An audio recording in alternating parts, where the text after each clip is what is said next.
Welcome to the House of Edtech podcast. I am your host, Kreiness. The House of Edtech explores how technology is changing the way teachers teach and the impact that technology is having in education.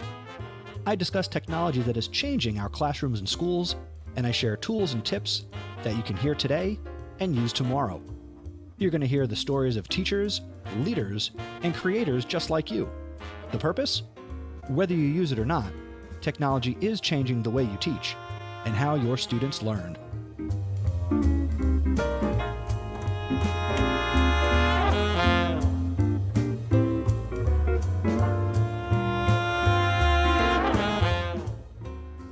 What is going on? It is 10 p.m. It is Monday, November 30th, 2020, and you are tuned in for the House of Edtech and another round of Iste Daily Recap.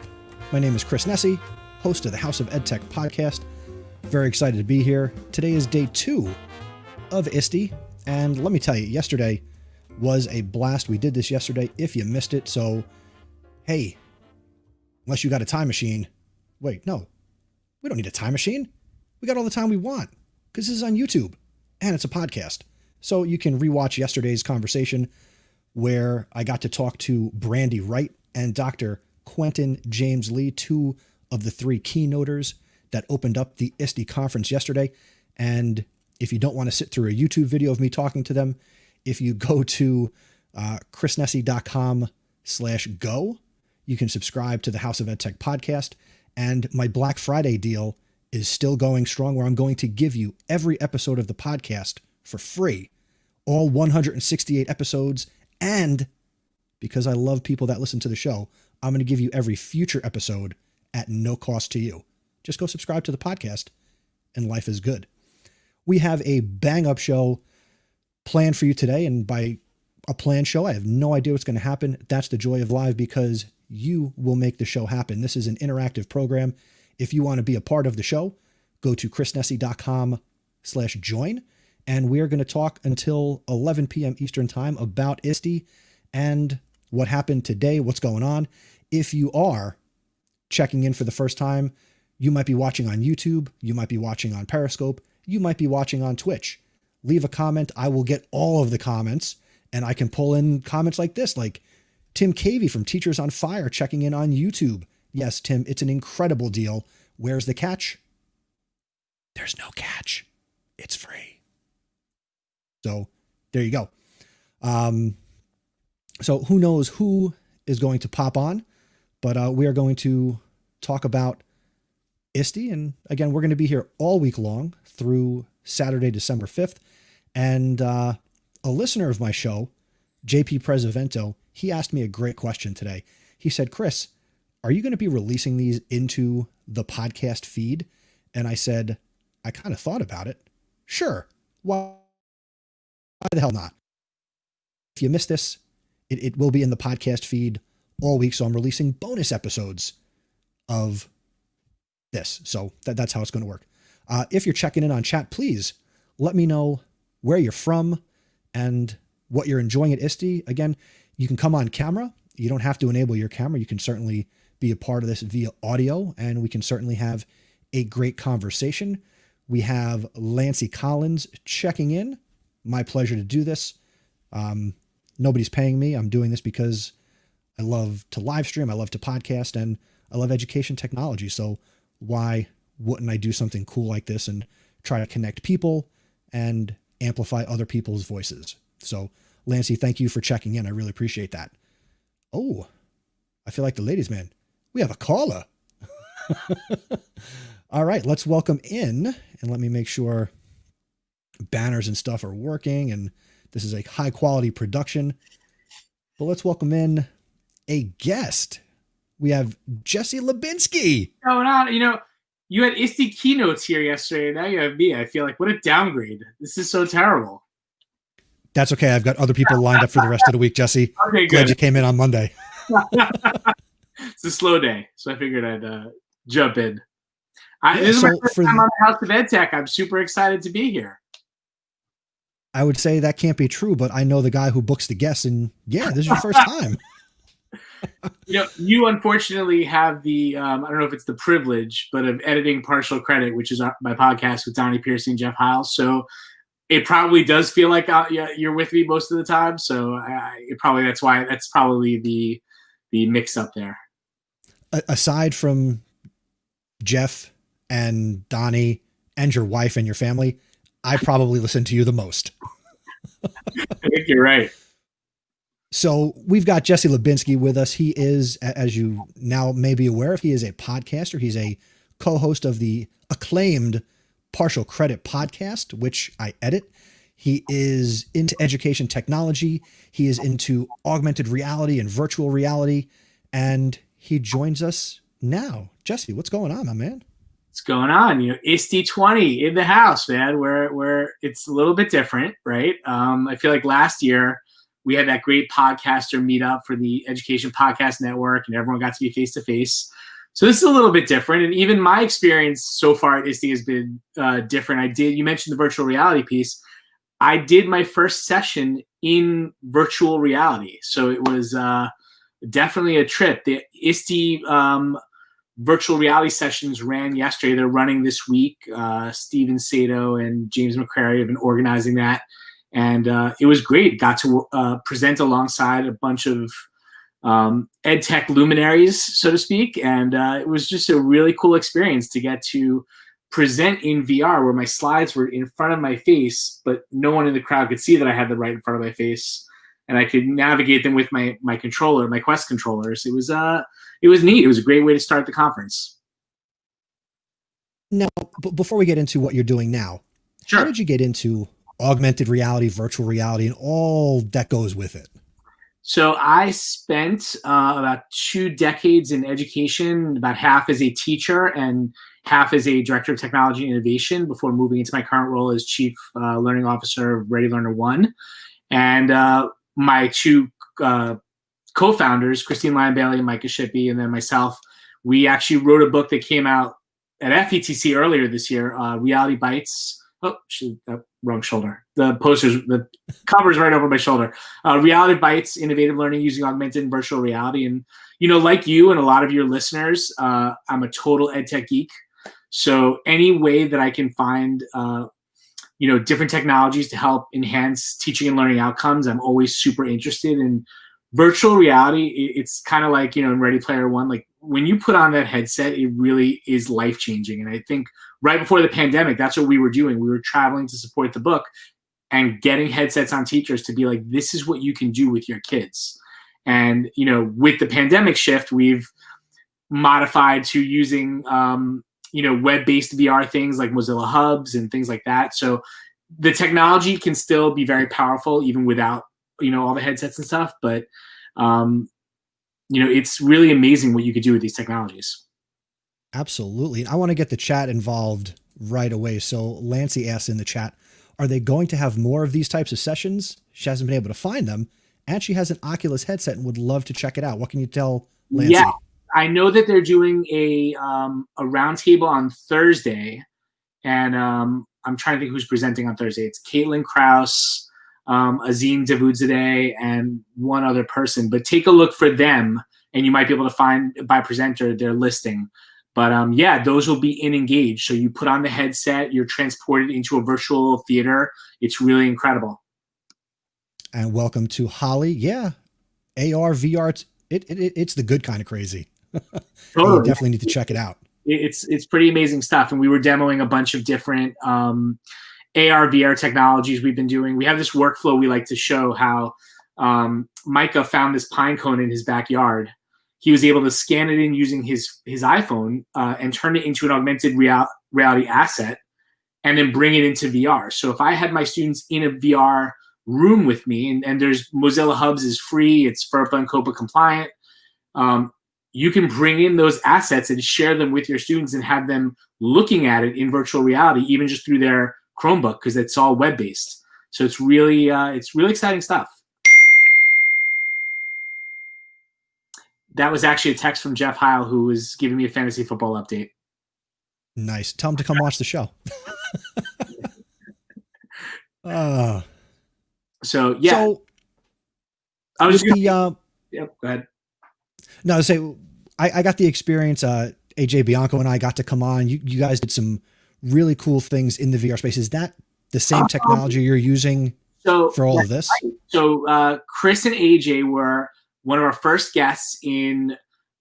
We were running a virtual reality show for a while. Like now we run it periodically, but called the Ready Learner One Lounge, and that took place in AltSpace VR. So Chris and AJ, actually, you guys weren't using headsets. You guys were just using your computers and downloaded it to your PC and were navigating through. The rest of us had our headsets on, and we were actually socializing and mingling just like we would at a real conference. That was kind of our go-to for a little while during the pandemic. So the technology's there.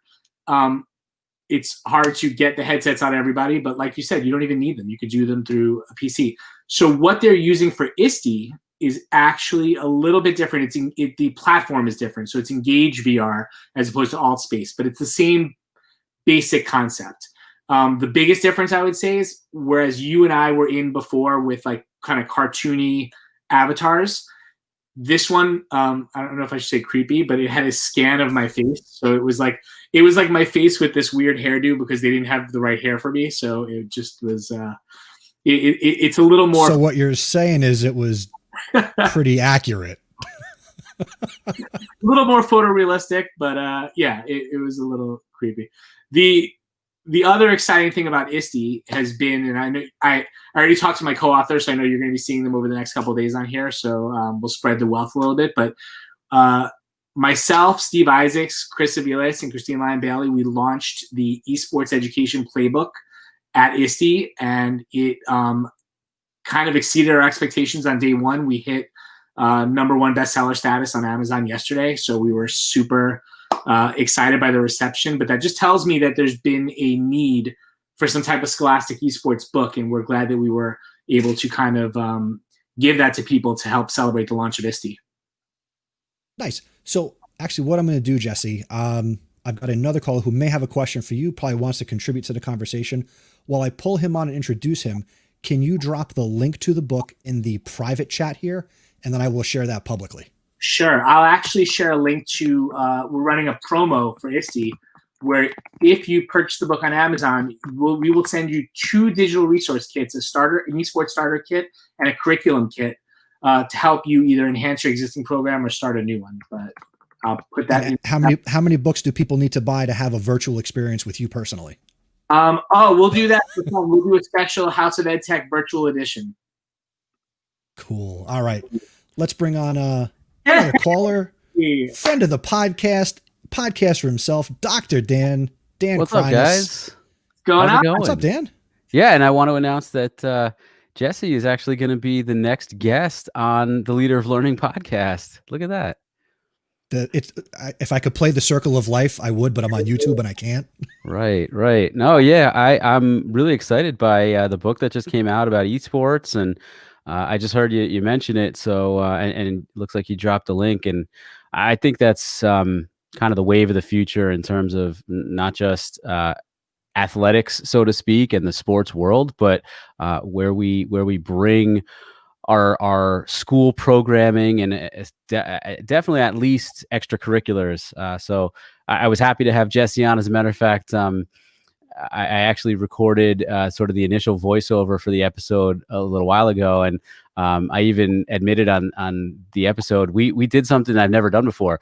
We recorded one whole show basically, and we kind of ran out of time to talk about esports. We did it all over again. So it was a great couple of conversations, and I'm happy that Jesse's here. I actually attended one of Jamie Donnelly's AR/VR sessions today at Iste. So kind of right up your alley, I guess. Yeah, I tried to get Jamie to be on the show tonight, but I got Jesse. I'm breaking podcasts across the education podcast networks, but it was funny because even with the 2 recordings, Dan and I, we were talking for like a half hour to an hour before we even started recording, just because, it's so rare that you get time to kind of chat with everyone socially. And we had so much in common and like kind of running the same circles peripherally. So it was kind of cool to play that little podcaster geography. Nice. Now, for those that are not familiar, Dan, you are a podcaster. You've also got a show right here on the Education Podcast Network. For those that are not familiar, what's your podcast? Yeah, so the podcast is Leader of Learning, and I am a proud member of the Education Podcast Network. We're now dropping 2 episodes a month that are interview episodes with a monthly series sandwiched right in between in the middle of the month, and that's called Devil's Advocate that I get to do with my amazing and lovely co-host Rochelle Danae Poth, and we tackle trending topics in education. Don't mind the dog laying down behind you. There she is.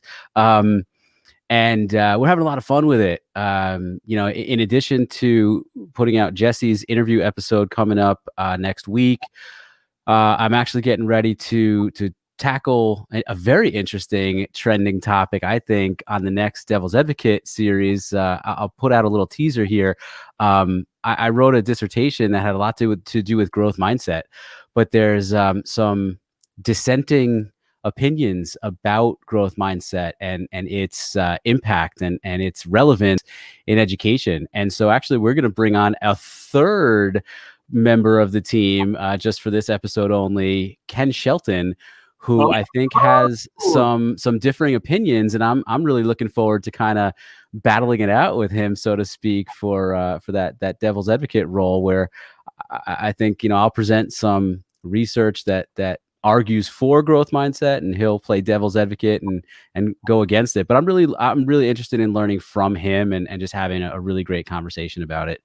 That's probably way more than I should have mentioned, but I appreciate the opportunity, and I'm just really excited about what's happening there on Leader of Learning. Ken is one of our most frequent guests for Partial Credit, I think, right, Chris? Chris has probably done the editing on most of those episodes, but yeah, I'm such an amazing and inspiring guy, one of my close friends, and I'm really excited to hear that. That's going to be awesome. I'm looking forward to it. It was inspired by some Instagram stories, actually, that he put out, which basically kind of bashed growth mindset. And I was like, oh my God, we have to get this on one of those Devil's Advocate episodes, because I'm really into growth mindset. And clearly he isn't. And, I really do think that we're going to be able to have a very respectful debate, if you will. Oh, Jennifer Bond. Hey, how are you? And so, yeah, I think it's going to be a nice, healthy debate where we can kind of both understand and respect where we're coming from with it. But I'm really eager to learn from him about kind of the other side of growth mindset, I guess. Now, the weird thing is you're going to do that episode, yet something like this, doing this live stream, this is all about people having a growth mindset and being willing to listen and have the open mind and consider something like AR and VR. Maybe you've never considered that, and maybe buy Jesse's book. Yeah, it is interesting. I think a lot of it boils down to your interpretation of the term. But hey, I mean, I tell people all the time, I went for my doctorate degree, as cheesy as it sounds, because I just really wanted to reach the pinnacle of education and to really, truly, I guess convince people that I am the lifelong learner that I say I am. Oh, Valerie Lewis, awesome! Definitely friends that are watching right now, so I'm glad they're chiming in and commenting as well. And I really do love learning. And so to me, that's my growth mindset. I want to keep growing as a professional. And so whether it's earning that degree, or in this case, just attending Iste live and doing it in a way that no one's ever done it before, I think it's been great. I think Iste's had some technical glitches, but I think that's par for the course, really. Well, to do it at the scale that we're doing it too. I mean, this is, this isn't just trying to run like a local conference. I mean, I've run a couple since the pandemic has started, but not to the scale of an Iste. So of course there's going to be, some hurdles and challenges, but so far it's been, a really positive experience. And I think educators have been starved to kind of get together with their people and, share and kind of recap what they've been experiencing this year, which has been unprecedented in so many ways. We talk about growth mindset, but I think whether you had a growth mindset or not, you didn't have a choice. You were just thrown into it. And I think we've all, experienced and digested that in our own ways. So it's been great to kind of hear different people's perspectives of what they've experienced in their schools, what their students have been experiencing, and really try to take those positive and negative lessons away to see, well, how is this going to shift what we do moving forward from here? Because Iste's always been great for kind of inspiring us as far as like the tools and what's new, and kind of pushing our thinking a little bit with what we can do from a technological standpoint in our classrooms. But I think we're so far beyond that right now in terms of not just the technologies that can impact our classroom, but reimagining learning from the ground up. I'm glad you added that piece about that we were all just thrust into this, and you kind of had to adopt a growth mindset and just roll with the punches. I actually attended what I thought was probably one of the better Iste sessions today, and there were some technical glitches, but I want to give some shout outs to Barbara Bray, the amazing Barbara Bray, a podcaster in her own right, Carrie Gallagher, fellow ASCD emerging leader, and someone who I wasn't all that familiar with before today, Dr. Lee Zeitz, pretty sure I'm pronouncing that correctly. And they did a session about basically bringing the joy and enthusiasm and passion into teaching and learning. And Barbara, I don't think I knew this about her, is a former choreographer. And so she was dancing around, and it was kind of refreshing, to be honest, because I kept thinking that a lot of teachers right now are clearly stressed out. They're sort of backed into a corner when it comes to sitting in front of a screen and a camera and maybe a microphone and doing the distance learning thing, whether it's for a whole class full of students or even a partial class. And it's tough.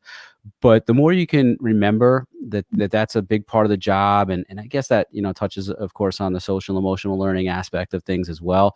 But I think the word that I used was refreshing. It was really nice to see. It was a very well done session. All, technical glitches aside, I love learning from them. I was familiar with Barbara and Carrie. I had met them and been to sessions that they've done before.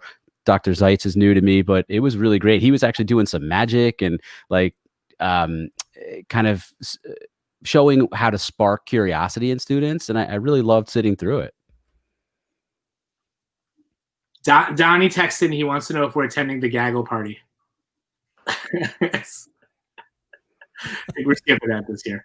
I actually saw a bunch of tweets about that session, so it was pretty exciting to hear how well it went. But yeah, it's really great to see all those names of the people we know and also the people who are kind of new to this sharing. It's always great to see people sharing, best practices and helping us all kind of shift the work we're doing even further. And I think one of the benefits, again, technical glitches aside, and again, that's par for this 4,000 people course that is the people attending Iste this year. But I think the whole virtual environment has given a lot more people, the opportunity to A, present, and B, attend. Because let's face it, yeah, sure, it's convenient to go to Philly or San Antonio or Anaheim for some people, but for others, not the easiest thing to do. And, it's not free. It's not cheap. So I love the virtual component, and I would like to see a continued virtual component, even when we can go back to in-person conferences. And there's a great equalizing component about it, right? Because if you've been to Iste before, it can be somewhat of an overwhelming experience. That's why every year you see the blog posts come out before about like, here's how you do Iste right. Because if you just kind of mosey on into Iste, you're going to find that you can't get into sessions. It's like you don't just like roll up and say, oh, I'm going to go to this session today. It's like if you haven't planned this thing out and mapped it out days in advance, you're in for it. So you've got people who plan their Iste attendance like they strategize their magic band usage at the Magic Kingdom or Disneyland. Oh, you've got to plan out hour by hour where you're going. I don't know if you guys probably don't know this about me. I'm pretty claustrophobic, and I really don't deal well with crowds of people. I hate going into the expo floor at Iste. I with a passion. I can't stand it. I love, I'll check in with my Flipgrid people and my Nearpod people, and I have certain booths that I know I want to hit. But I really don't stay long enough to watch the sessions that take place at the booths. I can't do it. So actually having that be virtual right now, I'm loving that. I can do virtual pretty easily anyway. But for me, not having to walk into that huge space with the large crowds and the maze of codes that you have to use to find the different vendors, I'm not about that. And the expo floor is my favorite part of the whole place because I don't have to wait on a line for 3 hours to get into a session. Like, I feel like that's when I get taken out of the experience. I feel like all the networking, the floor is kind of where the action is, even if it's like more sales based. But I also feel like so many people we know, like everyone's presenting in a booth, and you're getting some type of learning experience. So I've always found that to be, but it's funny because I can totally understand where Dan's coming from, because you walk in and you're just like, wait, where's row 9,840, whatever? I can't find anything. But so it has been this nice equalizer, right? This year with the virtual component. And you're right. When you do attend physically, the expo floor are almost like impromptu sessions, the conversations you can have. And there's also those hallway sessions, which are just networking, off the cuff conversations with people people you don't know, and building that PLN. So again, they have the chat box when you go onto the website now. That's interesting. But again, we'd all like to be together. Well, we don't even have to wait a full year, right? Because if everything, if vaccines assumption made, San Antonio is almost right around the corner. Yeah. And maybe you do the physical version in the summertime, that nice warm weather. And then maybe you do one of these smaller scale or even large scale virtual conferences at this time of year. I wouldn't be opposed. Now I have a question, and maybe so how have people been, like, generally when we do Iste, people are taking off of work and going to the actual conference. I've been curious to find out from people what's been happening today. Like, are people at work, but like trying to, pigeonhole a session? If you're a teacher, how do you manage that? So I've been curious, because that's definitely something that has to be different. I would probably go so far as to say that a vast majority of people are out of school when it's held at the end of June. I have been in situations 2 years ago, I believe, when it was in 2019, when it was in Philly, the one that Chris was at, actually. I was still in school at that time. I was working at a district in New York, and we were still in school. But for the most part, people are out in June. And I don't know that that's unless you're like a district admin role or something where you're working through the summer. Most people aren't, but I can only really speak for me. I am going on to some of these sessions, during the day from work. I appreciate that they start later in the day, at least for those of us on the East Coast. I think the opening keynote, or whatever we're calling those intro sessions, don't start until like 1 o'clock local time. So, at that point, you only have an hour or two, or an hour and a half or 2 hours left in the school day. So it's not terrible. I can hear shades of Jeffrey Heil talking about the West Coast being the best coast, and I want to throw up somewhere. Well, but in this case, Iste is not typically East Coast friendly, because usually New York, as Dan alluded to, runs till the end of June. And there were a couple of years, I know Denver and Atlanta, I feel like I couldn't do either of those because like our school year was running through those key essential days. So last year, which was what, 5 years ago, last year, it was in Philly. I was still in school that whole week of Iste. I only was there. I made the 1 day appearance on Sunday. I was only there on Sunday. Yeah, we did the podcast. And it was very depressing. Very depressing. So yeah, that's all right. when So we got some stuff that going was on the day in the we chat both here. lost our cars, and then I literally lost my car when it got towed that night. Yeah, let's see. Good times. When do we anticipate? I know this is impossible to predict. This is more like a question. I feel like we've actually discussed this question on the Partial Credit podcast, but let's narrow it down to conferences. When do we think there's going to be a return to these in-person type large scale events? I know that Texpo in New Jersey is scheduled to do a in-person event at the end of March, I think, and they said it's a go. I mean, we had one in February that was just canceled. It's really tough to guess. Everything until it's not. You know? The ASCD Empower Conference, to my knowledge, was one of the first big conferences to cancel. Right. That was going to be in March last year. Or again, Chris, you said like 5 years ago. It's actually this year. It feels like last year. So earlier this year in March was going to be ASCD out in Los Angeles. I had been accepted to present. I wasn't sure if I was going to go or not. And then they basically gave us an out. They said, if you don't feel comfortable traveling, let us know. And I said, I don't. And they said, okay, we'll try and hold your confirmed, presentation until next year. But then the whole conference got canceled. Now it's back on in 2021, but virtual in March. I think to answer your question, Jesse, I don't see, and I'm not a medical doctor, I'm an education doctor. I don't see big in-person events returning until at least after the summer. That's just my prediction.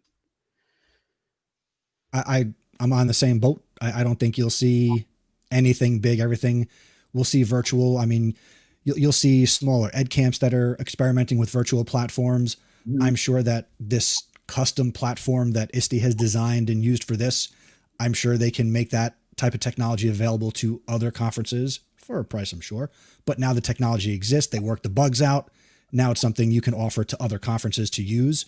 And I would go so far as to say, I don't think we see something like this until 2022. I think the great piece, though, and Chris, you kind of touched on it, is all these great technologies have been developed that can enhance the conference experience. That even when we do return to these large scale events, we're still going to see a benefit for some of these new technologies, whether it's an expanded option to attend virtually and not in person, and kind of have that hybrid experience like we've been subjecting our teachers to have to do now. I think there's just a lot of possibilities out there that can really make the networking experience at these events a lot better in moving forward. I will say, Chris has joined us recently. I know Valerie's watching, and Jennifer Bond even has done some stuff with us too. Pass the Scope EDU is a group that is from about 4+ years ago, picked up on kind of the live stream bandwagon, and we've it's gotten us to the point where we've essentially partnered with Iste the last few years at the conference to live stream from sessions and do interviews, and we've even done giveaways, and we've been sponsored by some companies, and I think that we have kind of seen this coming. Now, again, like we were all thrust into it this year because of the pandemic, but there has definitely been a need for attendees to be able to attend virtually, whether it's difficult for them to travel, whether it's difficult for them to finance, whatever the reason is. There are people who are really eager to participate, but they can't attend in person and physically. And so I think whether it's doing more of the live streaming or figuring out the kinks and making sure that this kind of technology to run these virtual conferences, but I'm hoping that moving forward, whether it's like a hybrid situation, Jesse, like you mentioned, and we have some in person and some virtual, but there's a definite need for it. And I would really love to see it continue. Yeah, while the circumstances around all this haven't been cool, what is cool is that our capacity as a collective whole is now at the point where if you were to discuss going virtual, every educator has this mindset, or this expanded framework around growth mindset. Right. I avoided it purposely so I don't get in trouble with Kevin. But you know what I mean? Like, so every teacher has this expanded toolkit and toolbox for what they can do in a classroom. And again, not necessarily by choice, but because of need. And so now we're starting from a much higher point of where we were before in terms of what we can do for our students. All right, real quick, we want to take not a timeout, but a moment to reset and thank people for participating in the chat, whether you're watching on Twitch or Periscope or right here on YouTube. If you want to join and be a part of the conversation, whether you turn your camera on or not, audio is certainly acceptable. You can go to chrisnesse.com/join and you can be a part of the conversation, but certainly keep the comments coming in the chat. Again, if you're listening to this after the fact, thank you for being subscribed to the House of Edtech. spread the word. And maybe you've missed it. Maybe come out another night this week, 10 p.m. to 11 p.m. Eastern, chrisnessy.com/live. We are chatting Iste, technology, growth mindset. Again, yesterday we had a great conversation about building relationships and communicating with students and kind of what this all looks like. So if you didn't hear that or see that, go back and check that out as well.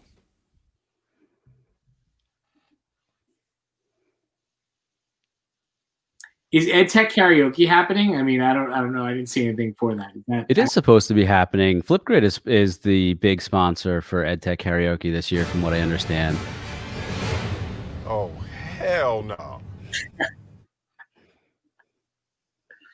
That's the highlight of every Iste. I don't know what you're talking about, Chris. You would think you love being in front of the microphone so much, you'd be all over that. I do love being in front of the microphone. I'm not going to lie. You should open your mouth a little wider when you speak. Last year's Iste, I think it was at Iste. It must have been at Iste. Flipgrid put on an amazing Flipgrid live party. Yeah, that was awesome. That was really cool. And they did. I did small stage karaoke, not big stage karaoke. I didn't do with the band, so it was. So what you guys are saying is I should dedicate like maybe the Friday night live stream to doing karaoke. Only in a competitive format. I feel like that's the only way it works. There has to be some type of scoring system and winner, and then yes. I think it was back in Piercy to come up with a scoring system and give out points, and he could be the judge, and then ultimately Donnie is the best singer in the EdTech space. That actually would not happen. But yes, the competition would be good. The first Iste I attended in person was 2017 in San Antonio. So I think it was the year before, in 2016, we actually did sort of a EdTech karaoke on Voxer, which was pretty interesting. People got their wives and kids involved, and it was actually a lot of fun. But we had a pretty good time. Someone mentioned in the chat, Lancy, the Go Guardian party was really fun. I also remember attending, I want to say this was actually, it might have been in Chicago. I can't remember. The last couple of years are a little fuzzy, but there was a vocabulary gathering that I mean, you kind of figure this anyway, but vocabulary ended up being like a rap battle, DJ kind of a party. It was awesome. It was really, really cool. Vocabulary, the Hamilton of education. Yeah, thinking about all those moments, like I said, Iste has always been such a great learning experience, but there's always those great social opportunities that you don't always get to kind of see, you know, all the friends you've made over the years at these type of things, you know, your fellow podcasters. That's definitely the part that I miss the most. I mean, the learning's great, but seeing everyone and being able to socialize and kind of tap into people. I think you guys talked about it a minute ago, the spontaneous sessions that happen sometimes. There are 4 or 5 people that I would actually wait to hit them up in the hallway, knowing that I'd be able to pull them from going to their next thing to get them to show me a bunch of cool stuff. So it's always great to have to have those connections. I mean, there are a lot of people that I communicate with on Twitter and Voxer, but I think some of the most memorable, for me, some of the most memorable side conversations, the sidebar networking and things have been with people who I've brought on as guests to the podcast, whom I have never met in person yet. And I could think of guys like Mike, Tech Rabbi, Michael Cohen.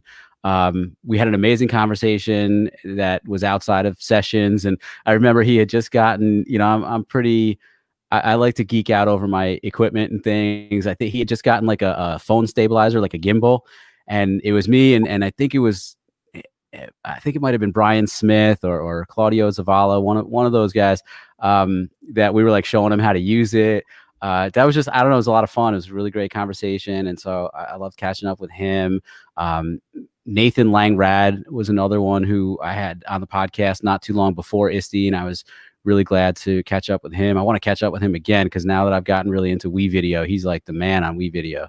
I was about to say, a lot of those names you mentioned are people who I'm like connected with in my PLN, And I think, Chris, you've always talked about like the power of the PLN, and Iste for me has always been that place where I actually get to meet those people in real life for the first time. And so it's almost like that old pen pal thing where, these are people you've talked to and learned alongside virtually, but never met. And then when you finally meet face to face, you already have this established relationship with them where it's, a friendship, and it's what makes those things special. So I feel like that's the one piece we're still trying to figure out with this virtual thing is how do we get that special magic into I don't know if people know, like Jesse and I probably only live about 30 miles from each other. We will meet up at some point soon after the pandemic, but Chris and I met in person for the first time at Iste last year. We had spoken a lot, and I'd like to think we're friends. But we hadn't. We're friends. But we hadn't actually met in person before that either. Dan, since the last time we were at an Iste, I've patented myself after you. There you go. It's a good look, man. It's a good look. I like it. Yeah, but Dan, you were at the podcast meetup at the Geno's. Yeah, we shared. Dude, were you? We met for like 2 seconds. Like we did. Yeah. Wow, look at that. We did meet. There for that. That's right. We shared cheesesteaks together, and it was great. Yeah. And somewhere there is still a pole in downtown Philadelphia that has all the podcaster stickers on it. That was like my highlight. My best photo of Iste was that photo. And even if it doesn't, I think about this sometimes. Like, I'm sure they're not even there anymore, but in my mind, they are. And I took a picture of it, so it's preserved throughout history. Yeah, Let me just hold on. I'm glad we did that. Due to the magic of television, I guess. Hold on. I've actually, for over a year, I've had that picture on my desktop.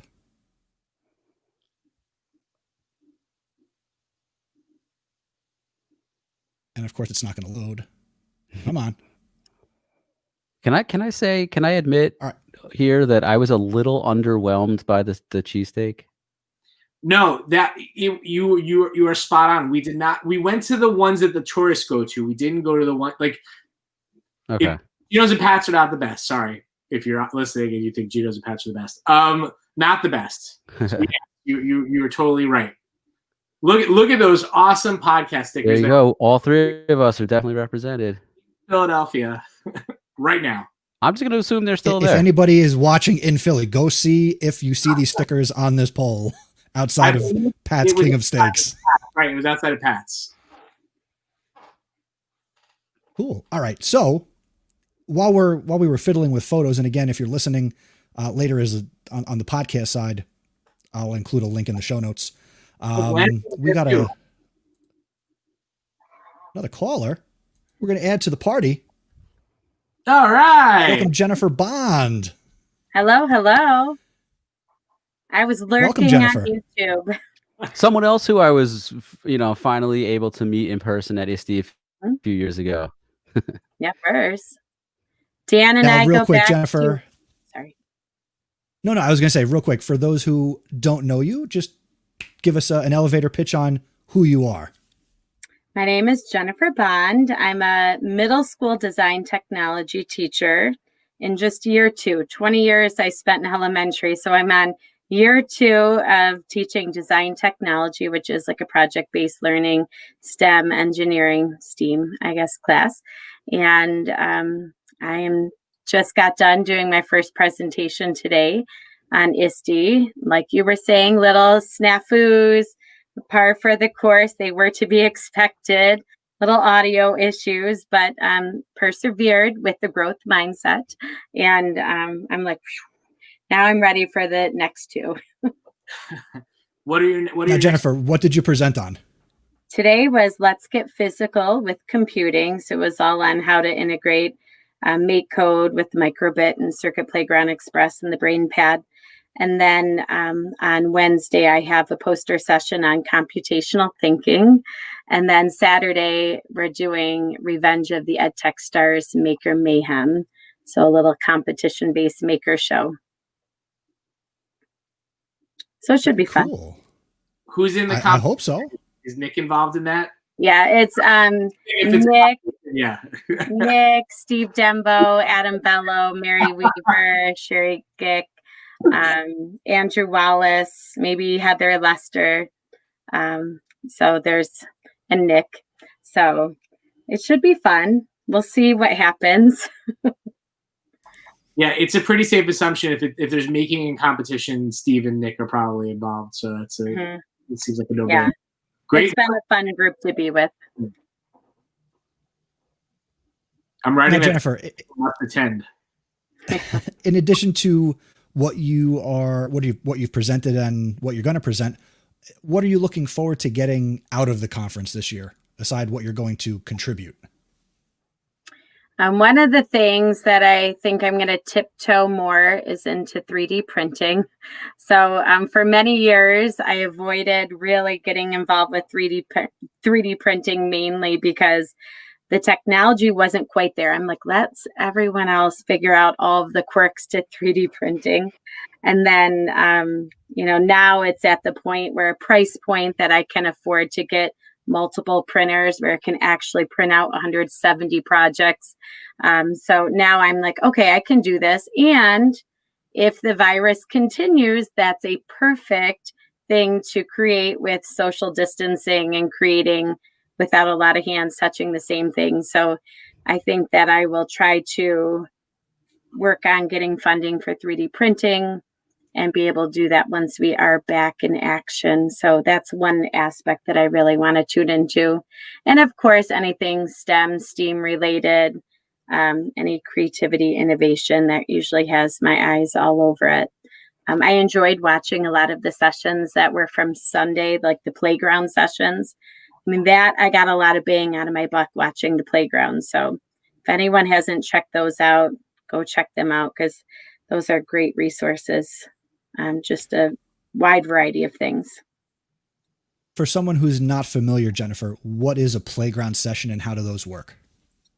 In normal times, pre-COVID times, pre-pandemic, you would walk around an area and go just into these small booths by booths, and every hour they'd be switching. So you'd be constantly getting new people to share ideas, and they're always around a central themed concept, like early childhood or computer science or STEAM or art.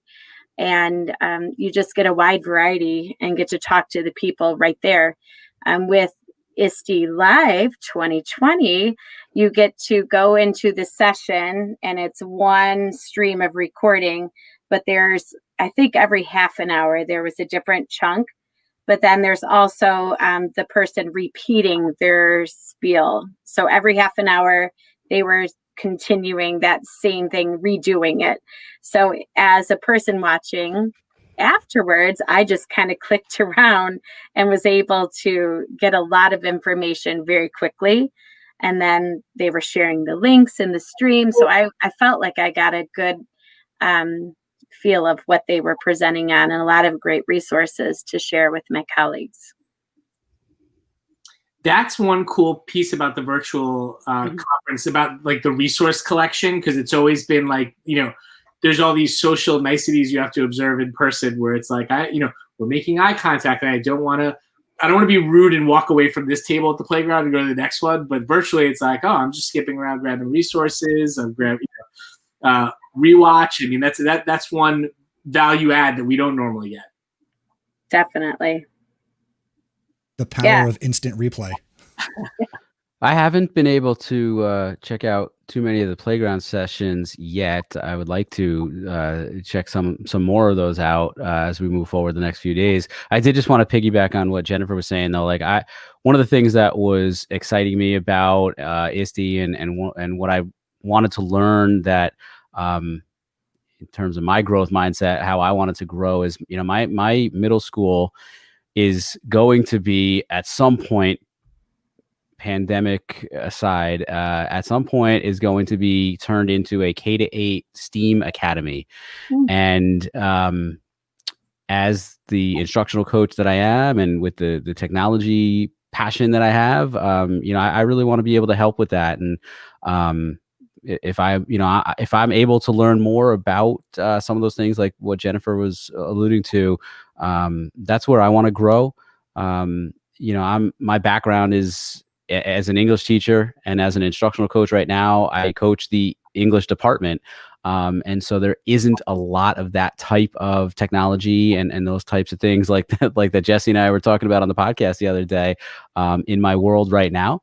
But I would love them to be, and I would like to find creative ways to introduce them to all content areas, but especially one like English that isn't necessarily thought of as one where you could bring in a lot of that stuff. So, whether it's, I don't know, 3D printing, or like Jesse and I were talking about AR and VR stuff the other day, like co-spaces where kids can design virtual spaces themselves, just anything like that I think I can fairly easily start to bring in and help transition the school toward that STEAM Academy model. That's what I'm looking forward to learning. Yeah, Here's what I'm thinking as you say that is that, something like designing virtual spaces in English language arts, have the kids design a virtual theater in the round, a Shakespearean theater space, and then they can perform. Or you can have them 3D print little Shakespeare style busts of themselves that they had to 3D sculpt, or they could just print off a whole bunch of little Shakespeare busts. but make sure you can open the head and open the Batcave. We've been actually looking at how you can actually now design in VR and then use fabrication, use 3D printer to actually print out what's being drawn in three-dimensional space by students. So what you can do with the technology, what you can print and what you can actually produce is incredible. You can actually manifest physical artwork from something that was created virtually. So, a lot of potential applications. And Chris, I think the model you gave for a way to kind of create a genuine learning artifact in VR by doing that is perfect. Dan mentioned CoSpaces. One of my favorite use of CoSpaces is simply for a student, rather than to model, or kind of regurgitate information and learning, to go in and create a museum with the artifacts that you found and let students explore that learning as opposed to just being handed it over. Let me just pause for a second, because think of the things we've talked about in the last almost an hour. 3 years ago, was it possible? 5 years ago, 3D printing, virtual reality, just the fact that we can all get together where we are. Yeah, you two are 30 miles apart. Jennifer, where are you coming to us from? I'm Brighton, Michigan, so just about 25 minutes outside of Ann Arbor. Nowhere near where the three of us are. This is what I love about technology. This is why I fell in love with technology and what it can do in education. These are conversations we could never have, just live streaming so easily like this and running a show. I thought of this idea to do this last week on Friday. Wow. I was like, let me just put it together. Got the graphics, Photoshop, it's too easy. That's why when people say they're afraid or they don't want to try or they're not sure what's going to happen, a wise man once said, using technology isn't difficult. Just give it a try.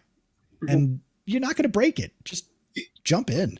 To your point, Chris, teachers have amazing ideas all the time, and there's always been that fear factor of I'm going to break it, or it's too much work, or it's too complicated. And you look at a tool like StreamYard, even what we're using right now, the quality that comes. We were on a live show yesterday to promote the book, and it was the first time that person used StreamYard, and you would never know it because it came across like a fully professionally produced show.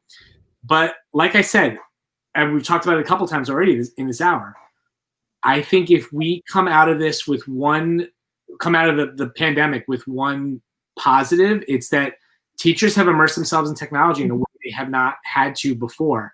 And so I think that risk taking, we may see an increase in that, because you know what? They've been doing it. They see they can do it and they can still be successful, even though it's been an incredibly challenging time. And we wouldn't want them to do as much as they're doing, but in a normal circumstance now, sure. I've been through the ringer. Why not try to use a new tool to be able to make my life a little bit easier, right? The hook is always get teachers to do something to make their lives easier, and it in turn will benefit their students.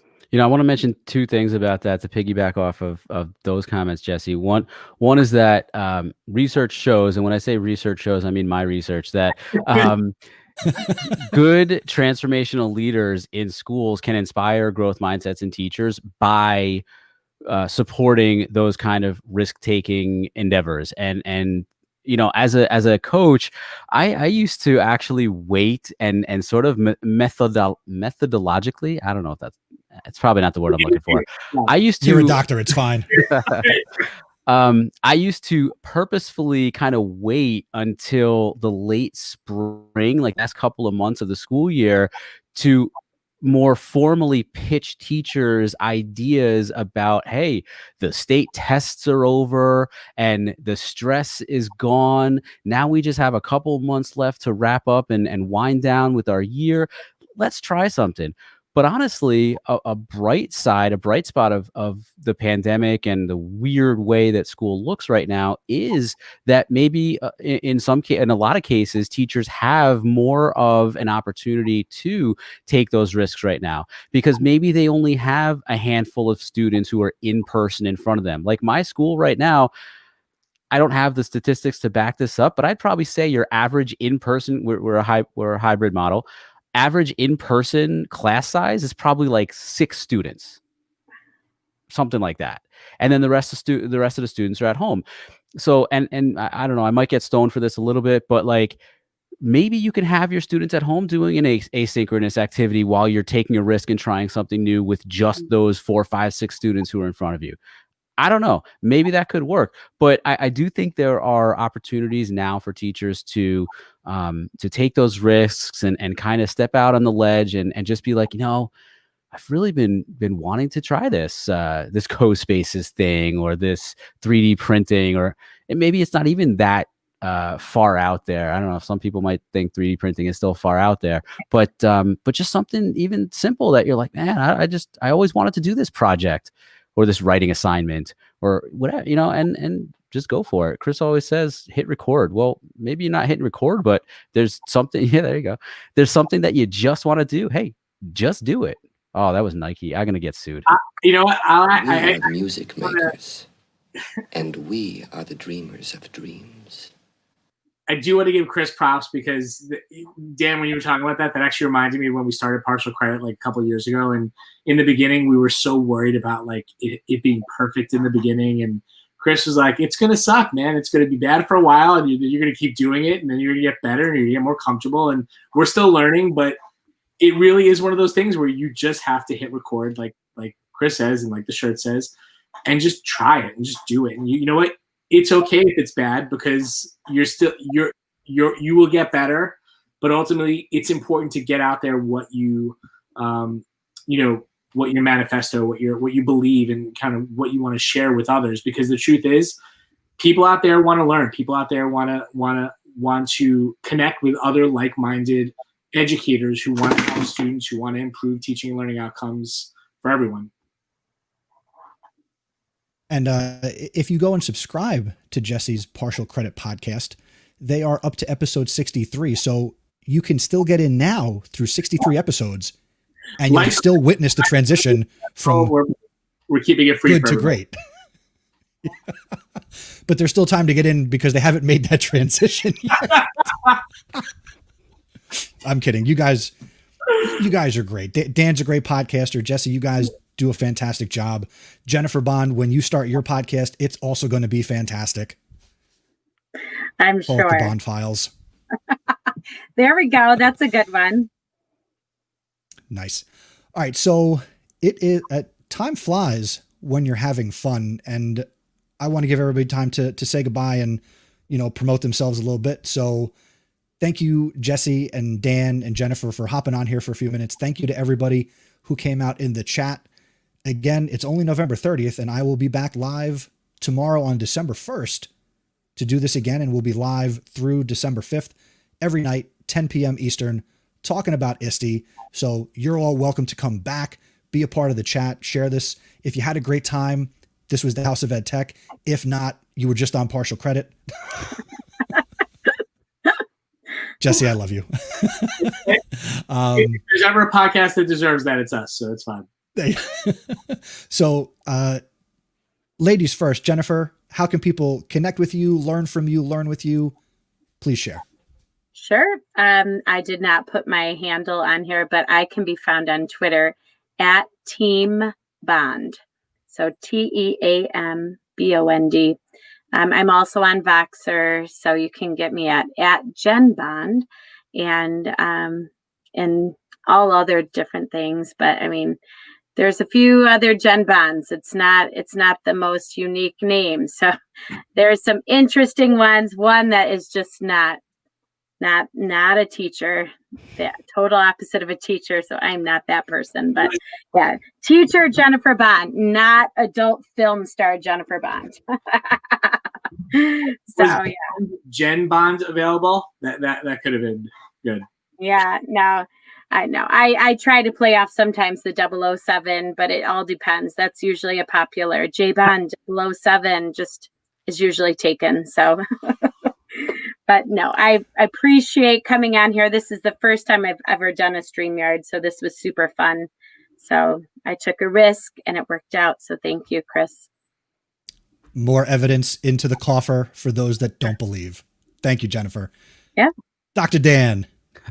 Well, thanks for having me. And I do want to shout out everyone who has commented while we've been going live here. It's pretty good participation. And yep, thanks, Josh. Josh said it was fun to listen to. Appreciate it.